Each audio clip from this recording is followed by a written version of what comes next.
Indrajit study point में आप सभी का स्वागत है। हम पढ़ रहे हैं एनसीईआरटी क्लास 12 अध्याय 15 संविधान का निर्माण भाग 5।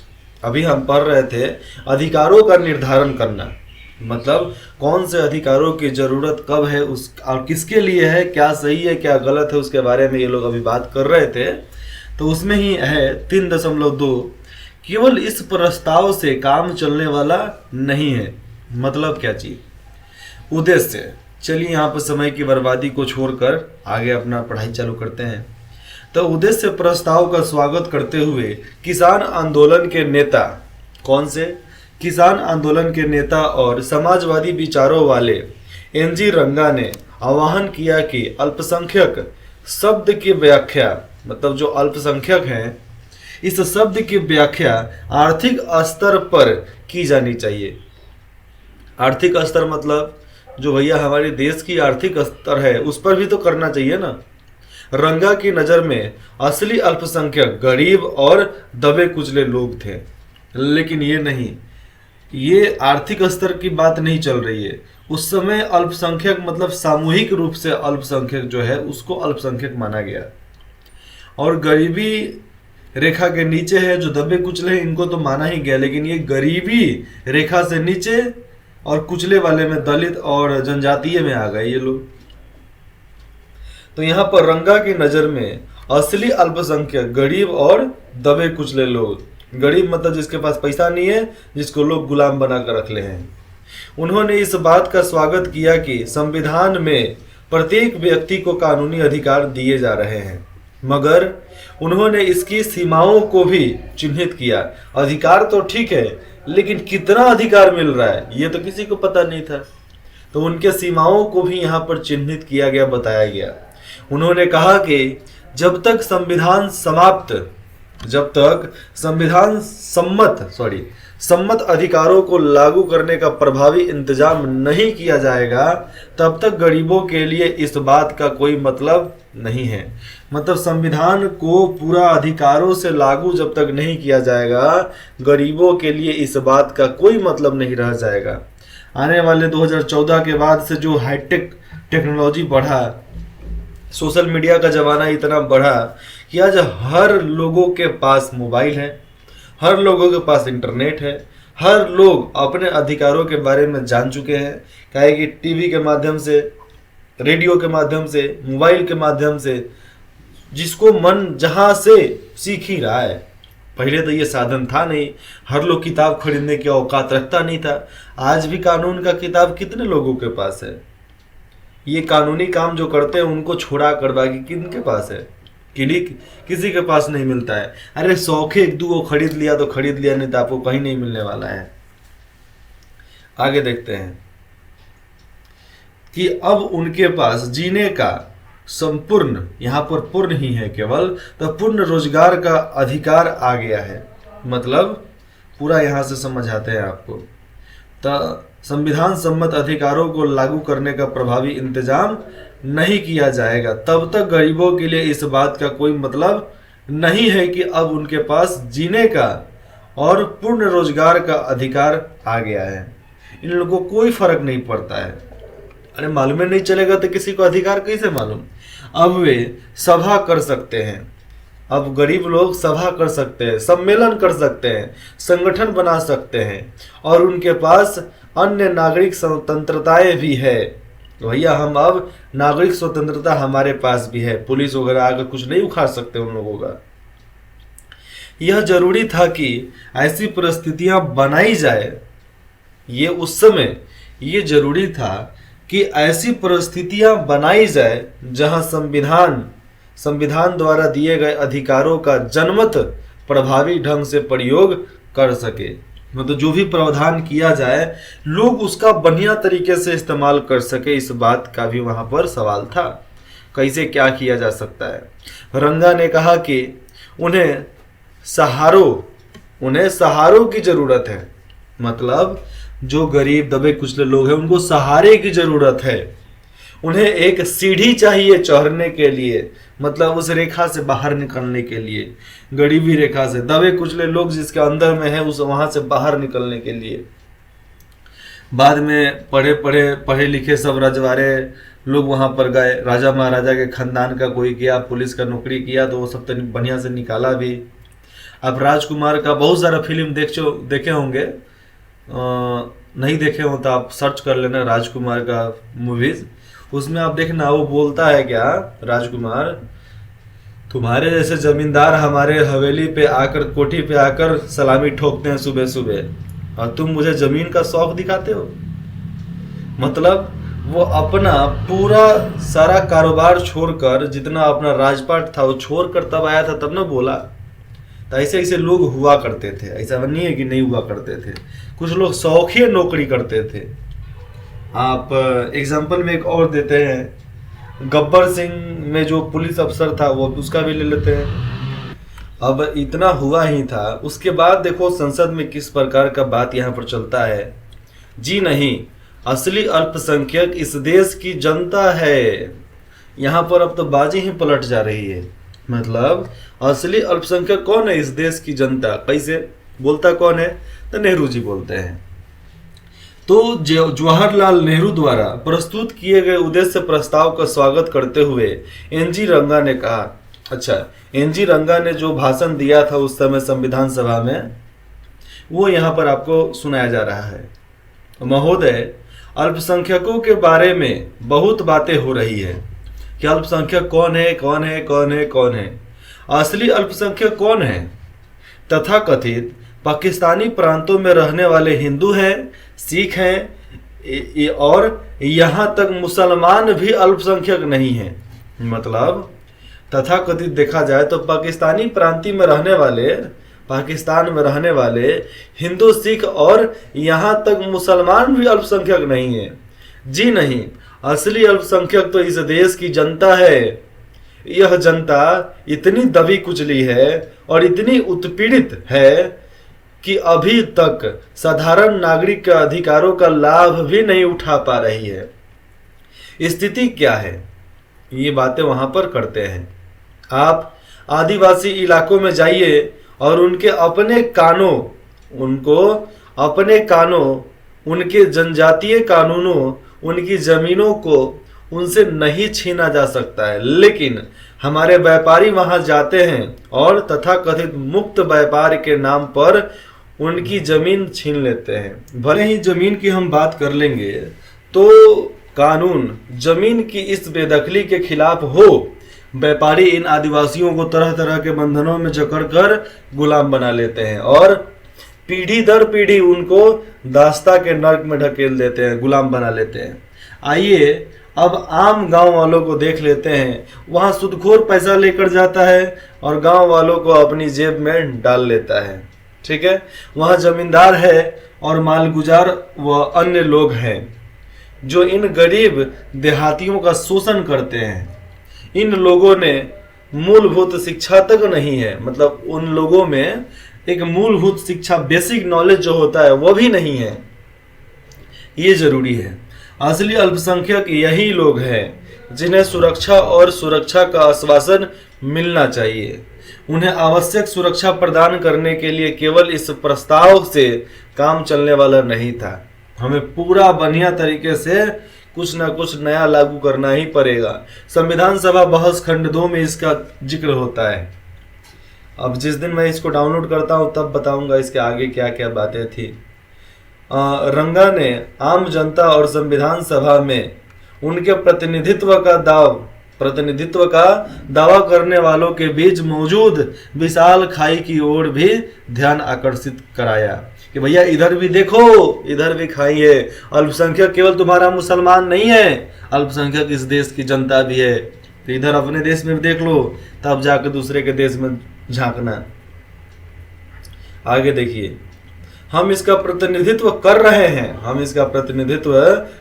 हैं अपने देश की आम जनता का, और इसके बावजूद हम में से ज्यादातर लोग उस जनता का हिस्सा नहीं है हिस्सा, फिर भी हम उनका समर्थन कर रहे हैं, प्रतिनिधित्व कर रहे हैं।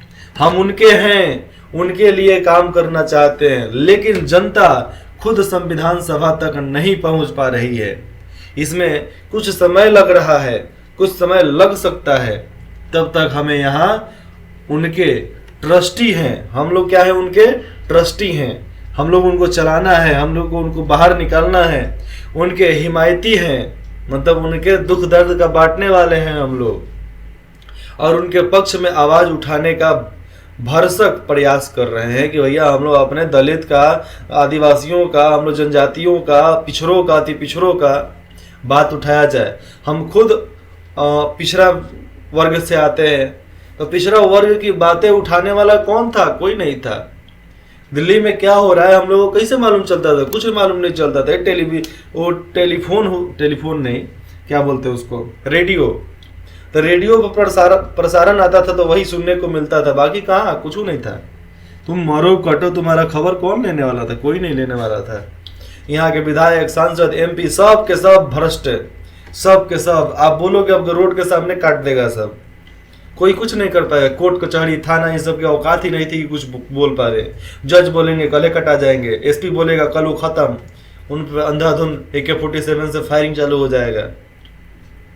तो इस प्रकार की बातें सामने आई है। हर इलाके की बात है, केवल एक इलाके की बात नहीं कर रहा हूँ। ये 2000 तक, 2004-5 तक ऐसा केस बहुत सारा है, 10 तक मान लेते हैं, 2010 तक ये सब तो आम बातें थी। किसी को काटना, किसी को मारना, किसी को खा जाना जिंदे, इसका तो कोई पूछ ही नहीं था। आज अनगिनत केस है, बहुत लोग पकड़े भी गए, बहुत लोग को फांसी भी हुआ, बहुत लोग उम्र कैद झेल भी रहे हैं, मरेंगे वैसे ही। हम यहाँ पर रंगा की बात कर रहे हैं, तो रंगा ने आदिवासियों को भी ऐसे ही समूह में गिनवाया था। कौन? आदिवासी समूह में। इस समूह के प्रतिनिधियों में जयपाल सिंह जैसे जबरदस्त वक्ता भी शामिल थे। तो जयपाल सिंह बहुत बढ़िया बोलते भी थे। उद्देश्य प्रस्ताव का स्वागत करते हुए जयपाल सिंह ने कहा था, क्या कहा था, अब सुनिए उनका बात।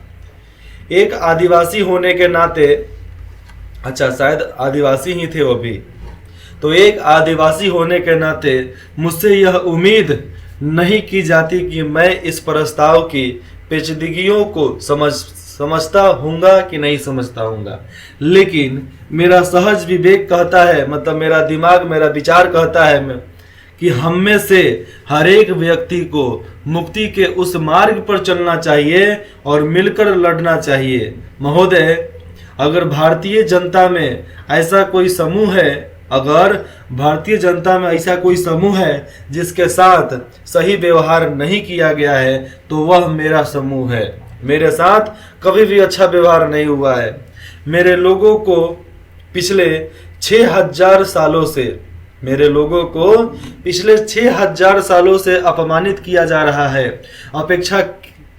अपेक्षित किया जा रहा है, दबाया जा रहा है, जबरदस्ती हमसे काम करवाया जाता है। मेरे समाज का पूरा इतिहास भारत के गैर मूल निवासियों के हाथों लगातार शोषण और छीना झपटी का इतिहास रहा है। यहाँ पर हम बात कर लेंगे तो पूरा भारत का इतिहास उठा कर देख लो, अपने जाति का, आदिवासी पिछड़े जाति का, मतलब जितने भी निवासी लोग आए हैं, बाहर के निवासी लोग आए, इस मुल्क के नहीं हैं, वो लोग भी आए हैं तो हम पर शोषण ही किए, हमसे छीना झपटी ही किए हैं। आप इतिहास उठा कर देख सकते हैं, जिसके बीच में जब तक विद्रोह और अव्यवस्था भी फैली है। हम लोग के बीच में विद्रोह और अव्यवस्था तो बहुत आम बात से थी, एकदम आम बात था। इसके बावजूद मैं पंडित जवाहरलाल नेहरू के शब्दों पर विश्वास करता हूं। मैं आप सबसे इस संकल्प का विश्वास कराता हूं कि चाहे, मतलब ये बताता भी हूं कि अब हम एक नए अध्याय रचने जा रहे हैं, एक नया संविधान, नया देश बनाने जा रहे हैं। स्वतंत्र भारत का एक ऐसा अध्याय जहां सबके पास अवसरों की समानता होगी, जहां किसी की अपेक्षा नहीं होगी, मतलब अवसर तो खूब बढ़िया से होंगे, किसी की अपेक्षा नहीं किया जाएगा। आगे जयपाल सिंह बोलते हैं कि सिंह ने आदिवासियों की सुरक्षा तथा उन्हें आम आबादी के स्तर पर लाने के लिए जरूरी परिस्थितियां रचने की आवश्यकता पर तुरंत वक्तव्य दिया, तुरंत अपने बातों को बताया, तुरंत ये बताया कि भैया क्या सही है, क्या गलत है, आवश्यकता क्या है, सुंदर शब्दों में बताया। यहाँ पर साफ बोला जाता है, आवश्यकता पर सुंदर वक्तव्य दिया, मतलब सुंदर बातों को बताया, सुंदर तरीके से भाषण समझाया उन लोगों को। और होता है सुंदर तरीके से समझाना पड़ता है। उन्होंने कहा कि आदिवासी कबीले संख्या की दृष्टि से अल्पसंख्यक नहीं है। आदिवासी जो कबीले हैं अपना, संख्या की दृष्टि से देखा जाए तो वह अल्पसंख्यक नहीं है, लेकिन उन्हें संरक्षण की आवश्यकता जरूर है। उन्हें वहां से बेदखल कर दिया गया जहां वे रहते थे।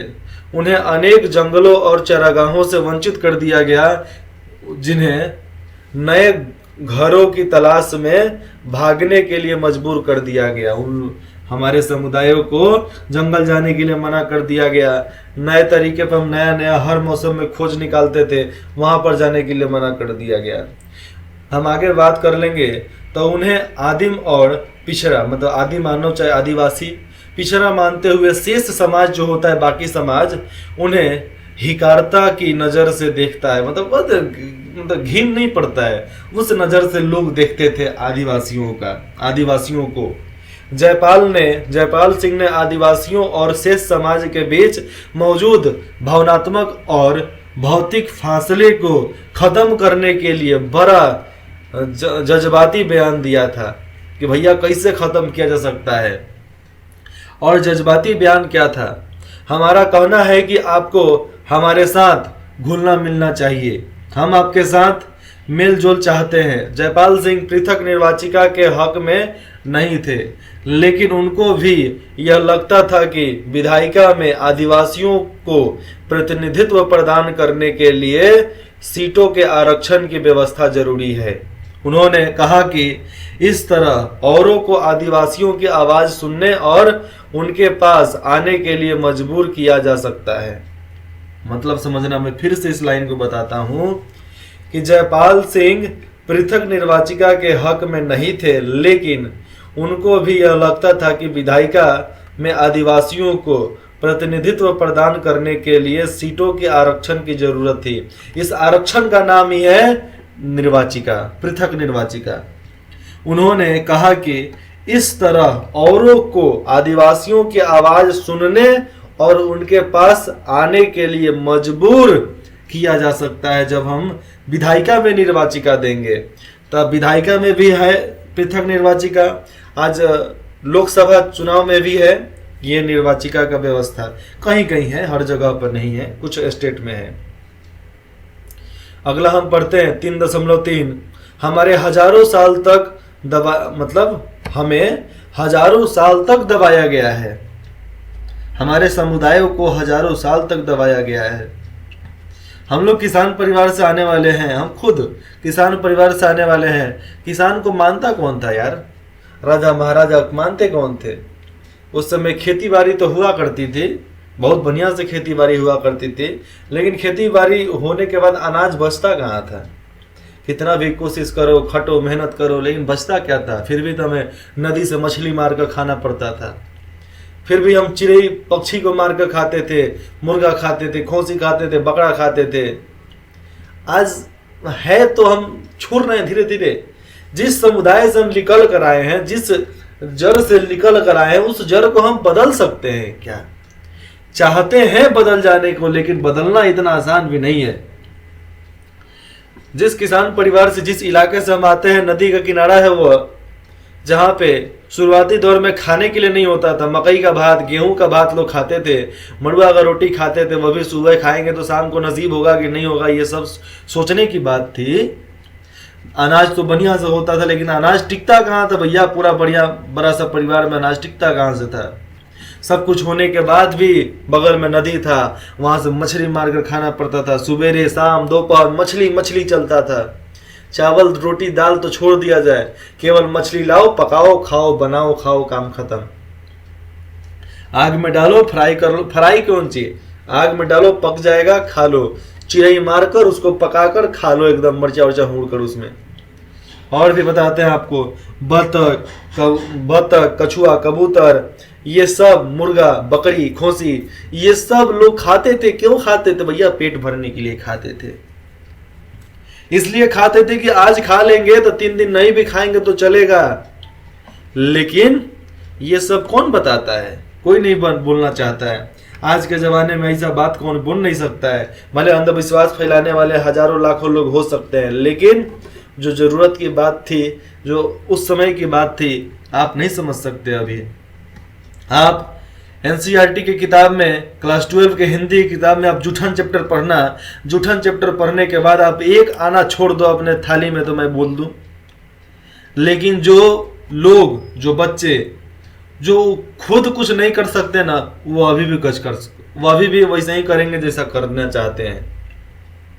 जो जमीन से मोहब्बत कर लिया, जो जमीन से प्यार कर लिया, जो जमीन से लगाव कर लिया, जो देश से लगाव कर लिया, जो अन्न से लगाव कर लिया, वो कभी भी थाली में एक दाना भी नहीं छोड़ेगा। लेकिन किसी को उसकी कीमत नहीं पता, कोई जाकर आज तक बोया नहीं, वो कीमत कभी लगा भी नहीं सकता है। हम लोगों ने बचपन में किया है, लेकिन आज भी याद है। आप लोगों को तो मौका भी नहीं मिला, लेकिन जिन लोगों को मौका मिला वो लोग भी ऐसा करते हैं, खाते हैं आधा पेट में तो आधा नीचे गिरा देते हैं। उन लोगों को शर्म आनी चाहिए। आप कभी जाओ जूठन चैप्टर पढ़ो, इंटरनेट पर सर्च करो जूठन चैप्टर, गूगल पे चाहे यूट्यूब पे आपको तुरंत मिलेगा। मेरा नाम लेकर सर्च करना, हर्षवर्धन इंद्रजीत स्टडी पॉइंट, आपको तुरंत वहां पर चैनल आ जाएंगे और वीडियो भी आएगा। संविधान में दमित जातियों, जिसको हम लोग डिस्प्रेस्ड कास्ट के नाम से बोलते हैं, तो उनके अधिकारों को किस तरीके से परिभाषित किया जाए। राष्ट्रीय आंदोलन के दौरान अंबेडकर ने दमित जातियों के लिए पृथक निर्वाचिकाओं की मांग की थी, जिसका महात्मा गांधी ने यह कहते हुए विरोध किया था कि ऐसा करने से यह समुदाय अस्थायी रूप से शेष समाज से कट जाएगा। संविधान सभा इस विवाद पर, जो ये विवाद हो रहा था, तो संविधान सभा इस विवाद को कैसे हल कर सकती थी, दमित जातियों को किस तरीके से सुरक्षा दी जा सकती थी, इसके बारे में अभी हम यहाँ पर चर्चा करेंगे। चर्चा से पहले मैं आपको यहाँ पर बताना चाहता हूँ, हम अपनी सामाजिक अक्षमताओं को हटाना चाहते हैं। जो हमारी अक्षमता है, उस अक्षमताओं को हटाना चाहते हैं, ये मैं आपको बताता हूँ। उसके बाद चलते हैं पाठ पे। मद्रास की दक्षिणी वेलायुधान की दलित थी, मतलब एक जगह है दक्षिणी वेलायुधान, तो वहाँ की एक दलित थी। क्या बोलती हैं? हमें सब तरह की सुरक्षाएं नहीं चाहिए, हमें सब तरह की सुरक्षाएं नहीं चाहिए। इस देश के कमजोरों को नैतिक सुरक्षा का आवरण चाहिए। नैतिक सुरक्षा मिले, हमें पढ़ाई लिखाई मिले, हमें रोजगार मिले, बस, बाकी कुछ नहीं, बाढ़ में जाए बाकी सब दुनिया। हमें पढ़ाई लिखाई, हमें हॉस्पिटल का सुरक्षा, जीवन का सुरक्षा, और हमें यही थोड़ा मोड़ा नॉलेज चाहिए, बस। मैं यहाँ नहीं समझना यहाँ पर कि मैं यह नहीं मान सकती कि 7 करोड़ हरिजनों को अल्पसंख्यक माना जा सकता है। 7 करोड़ हरिजन कोई अल्पसंख्यक नहीं होते हैं। जो हम चाहते हैं वह यह है कि हमारी सामाजिक अपंगताओं का फौरन खात्मा किया जाए, हमें पढ़ाया जाए, हमें स्वास्थ्य व्यवस्था दिया जाए और हमें रोजगार दिया जाए। 3 चीज का मांग करते थे ये लोग। अब 3 चीज को सरकार नहीं दे सकती तो सरकार पर धिक्कार है। चलिए हम लोग पाठ पर वापस आ जाते हैं। दमित जातियों के कुछ सदस्यों का आग्रह था कि अस्पृश्यों, मतलब अछूतों की समस्या को केवल संरक्षण और बचाव के जरिए हल नहीं किया जा सकता। केवल हम अछूतों को समस्या का समाधान कर लेंगे, उनका संरक्षण कर देंगे, बचाव कर देंगे तो कुछ नहीं होगा। हमें उसके लिए अलग कानून भी बनाना पड़ता है। आज आप किसी भी दलित के केस में आप फंस जाओ, आपका सारा बीता बिका जाएगा, तभी आप जल्दी निकल नहीं पाओगे। पैसा देकर सुलटा लो, लेकिन अगर फंसा दिया सब तो उन लोगों का केस बड़ी मतलब एकदम ताकतवर होता है। कानून भी उन्हीं का सुनेगा, आपका कौन सी का सुनेगा? आपका तो बोल देगा ठीक है आप तो दबाइले होंगे। तो इस तरीके का कानून बना हुआ है। उनकी अपंगता के पीछे जाति विभाजित समाज के सामाजिक कायदे कानूनों और नैतिक मूल्य मान्यताओं का भी हाथ है। आज दलित जाति, जनजाति जाति, पिछड़ा, अति पिछड़ा, जनजाति, ये लोग कौन है भैया? ये लोग अपंग कैसे हैं? आज तो थोड़ा ठीक है, आज के ज़माने में थोड़ा बहुत बढ़िया 50% लोग ऊपर निकला है, लेकिन अपंगता के पीछे कैसे ये लोग ढकेल दिए गए? काहे कि सामाजिक कायदे कानून में सनातन धर्म का आता है कि ब्राह्मण मुख से पैदा हुए, क्षत्रिय बाजू से पैदा हुए, वैश्य जो थे व्यापारी करने वाले जांग से पैदा हुए, और जो क्षुद्र मतलब पिछड़ा, अति पिछड़ा, दलित जाति, जनजातीय जाति, आदिवासी, ये लोग टंगड़ी से पैदा हुए हैं। इस बात का सामाजिक कायदा कानून ये था सामने। इस बात को हम लोग जब तक नकारे तब तक 70 साल बीत चुका था आजादी का। नकारते नकारते आगे बढ़े, लतियाते आगे बढ़े, तब इतना आगे आदमी बढ़ पाया है। तो ये था सामाजिक कायदे कानून मतलब तू दलित है तो तू दलित है। आज के जमाने में मैं बताता हूं कि आज के जमाने में भी लोग बोलते हैं साला तू चमार है रे, तुमसे हम बात नहीं करेंगे। ऐसे सामने तो नहीं बोलेंगे, लेकिन बहुत लोग है सामने बोलने वाला। एग्जाम्पल फॉर मैं बताता हूँ, आंख के देखा देगी, अरे तनी का बनिया जात, तनी का इतना बोल बस, अरे हम लोग की तरफ। और एक और है, डोम हविस तो डोम रहो, ज्यादा उड़ मत, ज्यादा ऊपर आवे कोशिश मत करना तो कटा जीवे बेटा। तो इस प्रकार की बातें हमारे समाज में बोली जाती है, हमारे कानों सुनी बात है ये ऐसे नहीं बात बता रहा हूं कि जो हमने सुना नहीं, ये सुना हुआ बात है।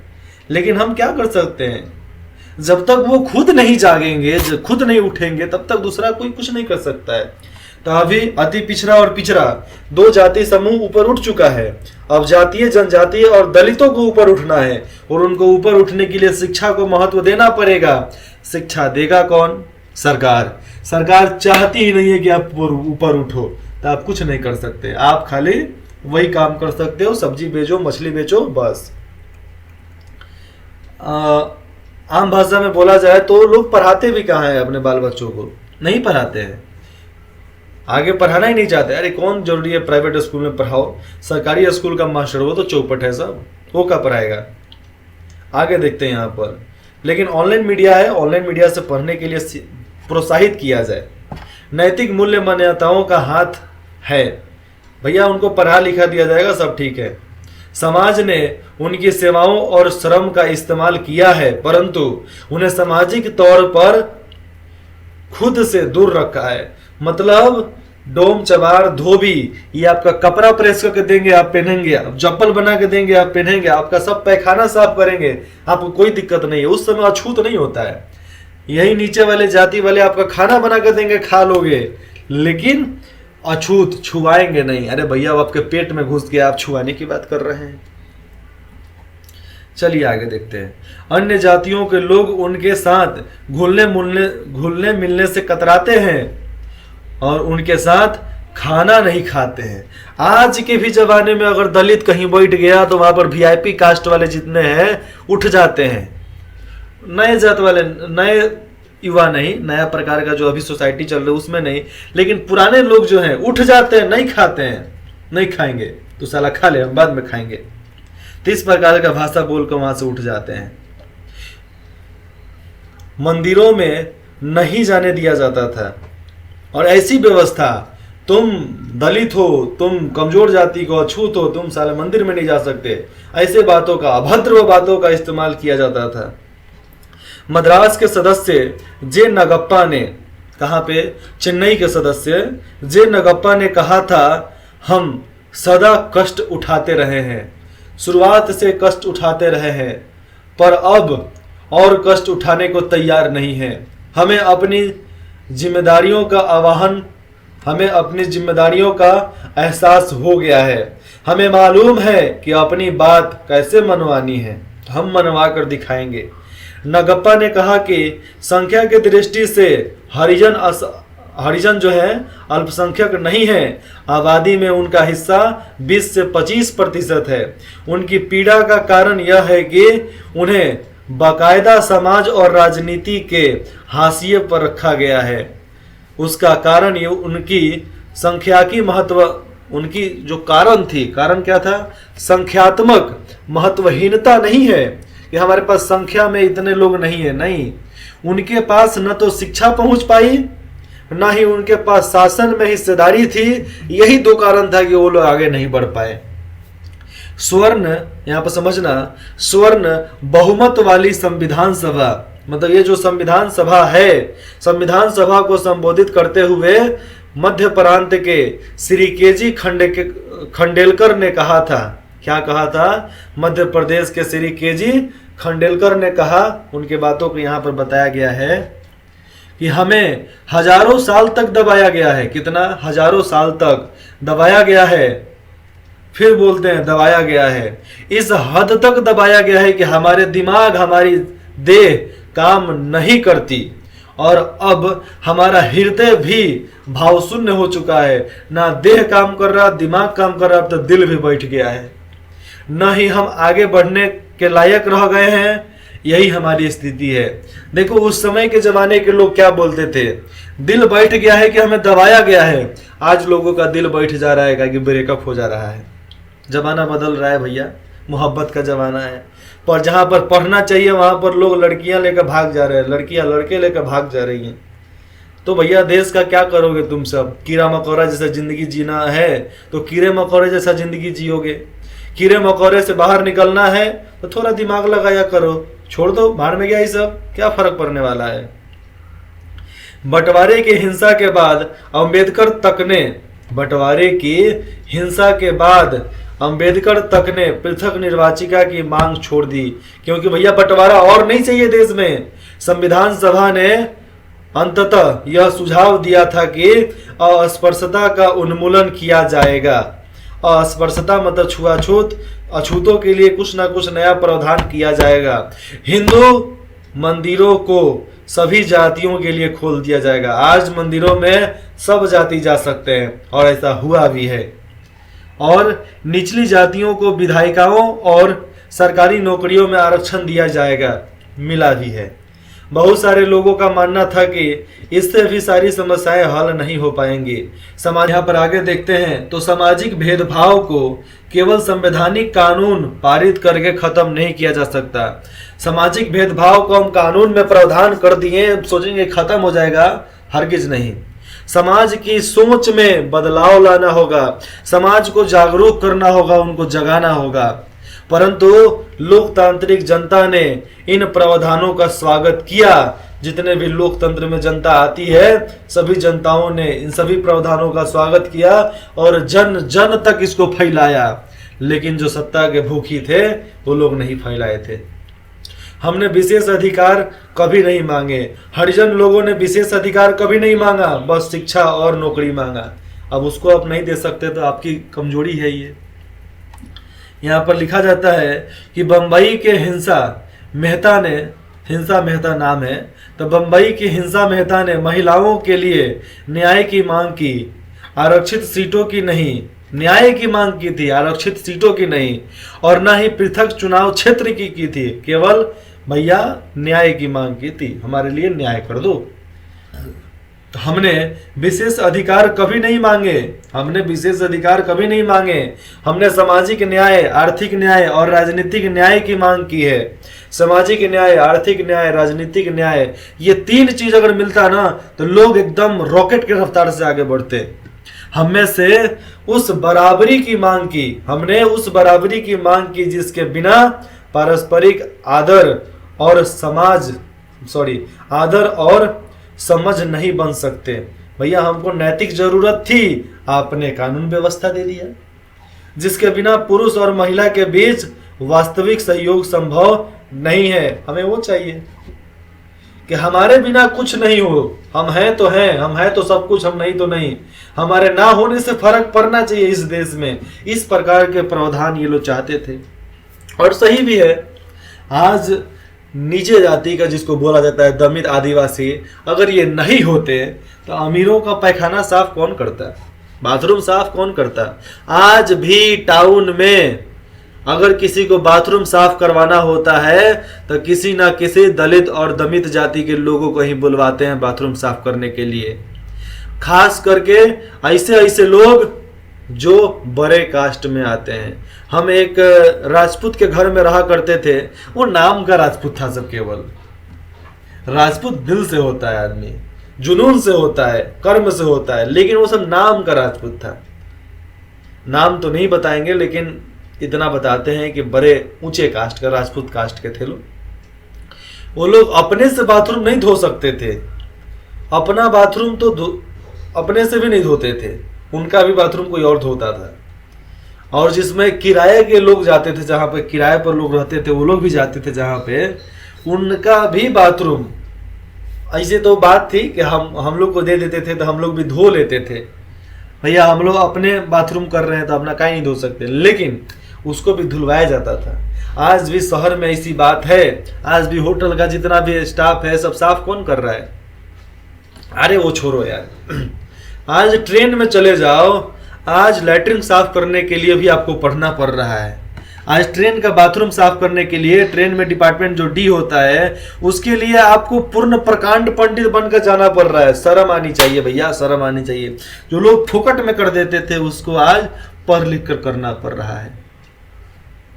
तो हमने इस चीज को बहुत ज्यादा महत्व दे दिया, इसीलिए महत्व नहीं देते ना तो कौड़ी के भाव में बिकता है। सोना का दाम बहुत ज्यादा है, क्यों? हम खरीदते हैं। अरे सोना को लात मार दो, 2 साल में सोना की कीमत 10 रुपए किलो हो जाएगा, सब्जी के भाव से मिलने लगेगा, खरीद लो उस समय।